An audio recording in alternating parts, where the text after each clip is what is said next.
L'importance des zones humides dans le réseau européen Natura 2000 témoigne de la richesse écologique de ces milieux entre terre et eau. En forte régression au niveau mondial, les zones humides représentent aujourd'hui plus de 20% de la surface des sites terrestres français protégés au titre de Natura 2000. C'est notamment le cas de l'étang de la Capelle, l'un des rares étangs naturels d'eau douce de cette étendue en région méditerranéenne française. Avec son réseau de mares périphériques, il constitue une relique des zones humides et marais intérieurs languedociens qui ont été asséchées ou drainées depuis le Moyen-Âge. L'étang de la Capelle, donc zone humide en pleine garrigue méditerranéenne, c'est un site exceptionnel. De nombreux chercheurs, ornithologues sont venus et ont fait leur thèse sur cet étang. Et notre commune a toujours été intéressée de le faire connaître. Comme l'ensemble des sites Natura 2000, ce site fait l'objet d'une attention particulière rendue possible par le régime d'évaluation des incidences. Il s'agit ainsi d'intégrer la prise en compte environnementale en amont de chaque projet d'aménagement susceptible de porter atteinte au milieu naturel, afin d'éviter ou de réduire leur impact. C'est par exemple le cas du projet de sentier d'interprétation initié par la commune et porté par la communauté de communes de Pays d'Uzès sur l'étang de la Capelle. Les aménagements que nous souhaitions faire, qui ont été réalisés, sont destinés surtout à but pédagogique aux écoles et bien entendu aux adultes qui bien entendu sont de naturel curieux.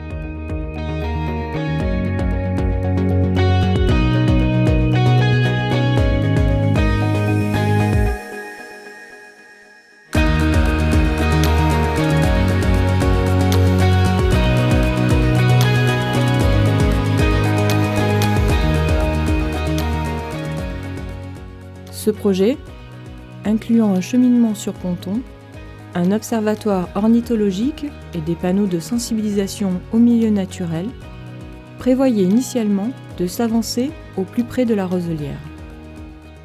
Le projet a commencé en 2017 par une étude de faisabilité, une étude d'incidence Natura 2000. Et ensuite, il s'est poursuivi en 2018 avec les lancements de marché. Et j'avais très vite rencontré Sandrine Keller au syndicat mixte des Gorges du Gardon, qui est gestionnaire du site Natura 2000.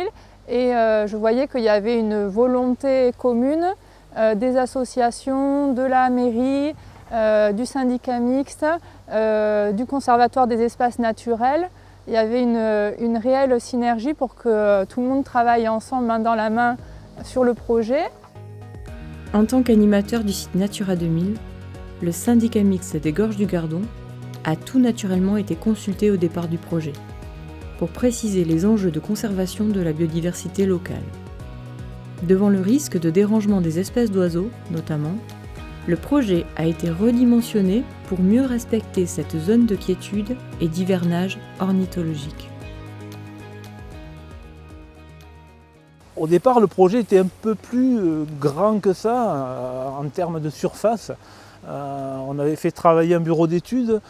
Normalement, il y avait un sentier d'interprétation qui devait faire tout le tour de l'étang.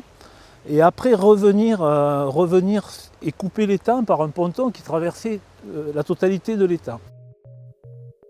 Enfin, le calendrier d'intervention a été étudié pour limiter tout dérangement aux périodes de sensibilité des espèces.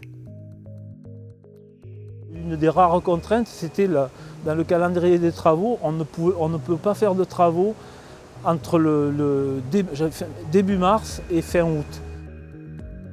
Les aménagements principaux ont néanmoins pu être réalisés à l'automne 2019 et participeront désormais à la découverte de ce site naturel remarquable et durablement géré.